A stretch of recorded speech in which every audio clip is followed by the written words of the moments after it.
2024 का prelim Sunday को हो गया और 99 नोट्स की ओर से पुलकित सर ने कट ऑफ भी दे दी है, जिसके अनुसार 95 एक बैलेंस मार्किंग है और उसमें प्लस और माइनस को उन्होंने 5 नंबर्स रखे हैं। यानी कि जिनके भी 90 नंबर्स आ रहे हैं वो अपनी मेंस की तैयारी को शुरू कर दें। 95 वाला एक कंफर्ट जोन में है और जो 100 नंबर वाला है वो श्योर शॉट है, ये उसको अपना मेंस देना ही है। कुल मिलाकर एक बेंचमार्क ये है कि जिनके 90 नंबर्स हैं वो अपनी मेंस की तैयारी स्टार्ट कर दें। लेकिन आज हमारा रियल विषय यह है, रियल टॉपिक ये है, जिनके 90 नंबर्स नहीं आ रहे हैं उनके लिए क्या। उनके लिए यह है कि अगर वो अपने आप में इन डेप्थ एनालिसिस करते हैं तो कहीं ना कहीं पाएंगे कि जो हमारी स्टडी थी वो एक हॉरिजॉन्टल लेवल की नहीं हो पाई है, और जब वो हॉरिजॉन्टल के लेवल की नहीं हो पाई है तो मान के चलिए कहीं ना कहीं कोई कमी हम लोगों से ही रह गई थी।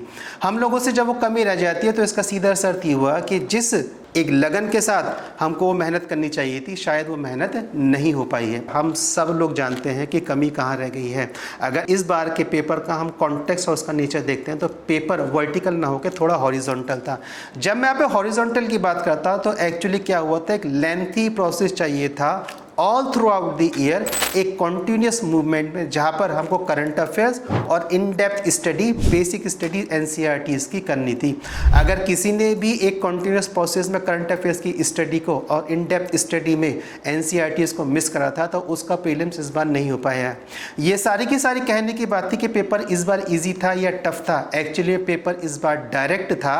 पिछली बार के पेपर से अगर इसका कंपेरिजन करते हैं तो पिछली बार का पेपर इनडायरेक्ट या रेफरेंस के थ्रू था और इस बार का पेपर बहुत डायरेक्ट आ गया है। यानी कि यूपीएससी आपसे डिमांड कर रहा है कि आपको डायरेक्ट और इनडायरेक्ट दोनों रिसोर्सेज पर और दोनों स्टडी पैटर्न पर अपनी कंप्लीट ग्रिप रखनी थी। आप शायद किसी एक ग्रिप पर कंप्लीट ग्रिप नहीं रख पाए हैं, इसी का शायद आज ये परिणाम है कि हम लोग 90 नंबर्स भी अचीव नहीं कर पा रहे हैं। इसलिए 2025 में ये त्रुटि का रिपुटेशन या जो मिस्टेक है इसकी रिपीटिशन दोबारा से नहीं होना चाहिए।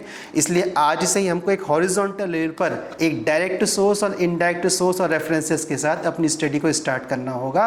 अगर हम फिर से वर्टिकल हो गए तो अगले साल का परिणाम भी यही होगा जो 2024 का है। मिलता हूँ किसी और विषय के साथ अन्य अंक में।